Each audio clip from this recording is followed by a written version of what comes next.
Security guard ಮೇಲೆ ಕಾರನ್ನು ಹತ್ತಿಸಲು ಯತ್ನ. ಬೆಂಗಳೂರಿನಲ್ಲಿ ನಡೆದಂತಹ ಘಟನೆ ಇದು. ವಿಡಿಯೋ ವೈರಲ್ ಆಗ್ತಾ ಇದೆ. ಸೆಕ್ಯೂರಿಟಿ ಗಾರ್ಡ್ ಮೇಲೆ ಕಾರನ್ನು ಹತ್ತಿಸಲಿಕ್ಕೆ ಯತ್ನ ಮಾಡಲಾಗಿದೆ. ಬೆಂಗಳೂರಿನಲ್ಲೇ ಆಗಿರುವಂತಹ ಘಟನೆ ಇದು. ವಿಡಿಯೋ ಕೂಡ ಸಾಕಷ್ಟು ವೈರಲ್ ಆಗ್ತಾ ಇದೆ. ಗೇಟ್ಗೆ ಗುದ್ದಿ ಕಾಂಪೌಂಡ್ ಒಳಗಡೆ ಕಾರನ್ನು ನುಗ್ಗಿಸಿರ್ತಾನೆ ವ್ಯಕ್ತಿ. ಅಪಾರ್ಟ್ಮೆಂಟ್ ಮುಂಭಾಗ ಕಾರಿನಲ್ಲಿ ಬಂದಿರ್ತಾನೆ ವ್ಯಕ್ತಿ.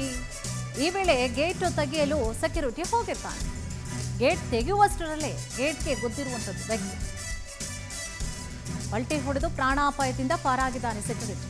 ಘಟನೆಯ ದೃಶ್ಯ ಅಪಾರ್ಟ್ಮೆಂಟ್ ಸಿಸಿ ಕ್ಯಾಮೆರಾದಲ್ಲಿ ಸೆರೆಯಾಗಿದೆ. ಸಾಮಾಜಿಕ ಜಾಲತಾಣಗಳಲ್ಲಿ ವೈರಲ್ ಆಗ್ತಾ ಇದೆ ಈ ವಿಡಿಯೋ. ಬೆಂಗಳೂರು ಪೊಲೀಸರಿಗೆ ಟ್ಯಾಗ್ ಮಾಡಿ ವಿಡಿಯೋವನ್ನು ಪೋಸ್ಟ್ ಮಾಡಲಾಗಿದೆ. ಇನ್ನು ಘಟನೆ ನಡೆದಂತಹ ಸ್ಥಳದ ಬಗ್ಗೆ ಮಾಹಿತಿಯನ್ನ ಕೂಡ ಕೇಳಿದ್ದಾರೆ ಪೊಲೀಸರು. ಎಲ್ಲ ಆಯಿತು, ಹೇಗಾಯಿತು ಅಂತ ಹೇಳಿ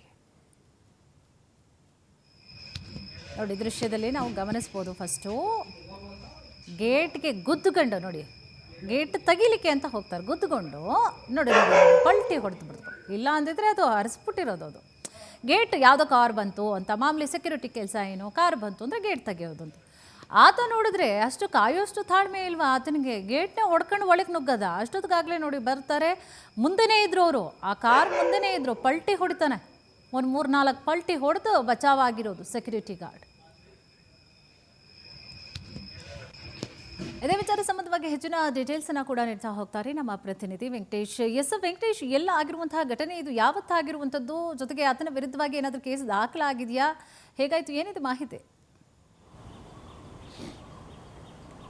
ಕುಸುಮ, ಕಳೆದ ಕೆಲವು ದಿನಗಳ ಹಿಂದೆ ಈ ಒಂದು ವಿಡಿಯೋ ವೈರಲ್ ಆಗ್ತಾ ಇರುವಂಥದ್ದು. ಕಾರಣ ಏನಂತೇಳಿ, ಒಂದು ಪ್ರತಿಷ್ಠಿತ ಅಪಾರ್ಟ್ಮೆಂಟ್ನಲ್ಲಿ ಸೆಕ್ಯೂರಿಟಿ ಗಾರ್ಡ್ ಆಗಿ ಕೆಲಸ ಮಾಡ್ತಿದ್ದ ವ್ಯಕ್ತಿಯೋರ್ವ ರಾತ್ರಿ ಸಮಯ ಕೂತಿರ್ತಾನೆ. ವೆಹಿಕಲ್ ಬಂದಂಥ ವೇಳೆಯಲ್ಲಿ ಆತ ಗೇಟನ್ನು ತೆಗೆಯೋದಕ್ಕೆ ಮುಂದಾಗ್ತಾನೆ. ವೇಗವಾಗಿ ಬಂದಂತಹ ಒಂದು ಕಾರನ್ನು ಗಮನಿಸಿ ಈತ ಗೇಟನ್ನು ಓಪನ್ ಮಾಡೋದಕ್ಕೆ ಮುಂದಾಗ್ತಾನೆ. ಆದರೆ ಗೇಟನ್ನು ತೆಗೆಯೋದಕ್ಕೂ ಮುಂಚೆಯೇ ಕೂಡ ಆತ ವೇಗವಾಗಿ ಬಂದು ಆತನ ಮೇಲೆ ಕಾರನ್ನು ಹತ್ತಿಸೋದಕ್ಕೆ ಮುಂದಾಗ್ತಾನೆ. 2-3 ಪಲ್ಟಿ ಹೊಡೆದು ಆತ ಪ್ರಾಣಾಪಾಯದಿಂದ ಪಾರಾಗ್ತಾನೆ. ಇಷ್ಟಾದರೂ ಕೂಡ ಅಲ್ಲಿದ್ದಂಥವರು ಕೂಡ ಬಂದು ಆತನನ್ನು ಪ್ರಶ್ನೆ ಮಾಡಿದಾಗ ಸರಿಯಾದಂಥ ಒಂದು ಉತ್ತರವನ್ನು ಕೂಡ ಕೊಡೋದಿಲ್ಲ, ಉಡಾಫೆ ಉತ್ತರವನ್ನು ಕೊಡ್ತಾನೆ. ಅಂದರೆ ಕುಡಿದ ಮತ್ತಿನಲ್ಲಿ ಈ ರೀತಿಯಾಗಿ ಚಾಲನೆ ಮಾಡಿರುವಂತಹದ್ದು ಕೂಡ ಶಂಕೆ ಇದೆ. ಹಾಗಾಗಿ ಅಲ್ಲಿದ್ದಂಥ CCTVಗಳಲ್ಲಿ ಕೂಡ ಎಲ್ಲವೂ ದೃಶ್ಯ ಸೆರೆಯಾಗಿರುವಂಥದ್ದು. ಅದರ ಆ ಒಂದು CCTVಯನ್ನು ಟ್ಯಾಗ್ ಮಾಡಿ ಪೊಲೀಸರಿಗೆ ಇವರ ವಿರುದ್ಧ ಕ್ರಮಕ್ಕೆ ಕೂಡ ಮುಂದಾಗಿದ್ದಾರೆ. ಅಂದರೆ ಸೆಕ್ಯೂರಿಟಿ ಏಜೆನ್ಸಿಗಳು ಯಾರಿದ್ದಾರೆ ಅವರು ಕೂಡ ಈ ಒಂದು ಕ್ರಮಕ್ಕೆ ಮುಂದಾಗಬೇಕು ಅಂತ ಹೇಳಿ ಒಂದು ಮನವಿಯನ್ನು ಮಾಡ್ಕೊಂಡಿರುವಂಥದ್ದು. ಸದ್ಯ ಪೊಲೀಸರು ಕೂಡ ಘಟನೆ ಸಂಬಂಧಪಟ್ಟಂತೆ ಮಾಹಿತಿಗಳನ್ನು ಕೇಳಿದ್ದಾರೆ. ಆದರೆ ಆ ವ್ಯಕ್ತಿ ಇದುವರೆಗೂ ಪೊಲೀಸರನ್ನು ಕೂಡ ಸಂಪರ್ಕ ಮಾಡಿಲ್ಲ.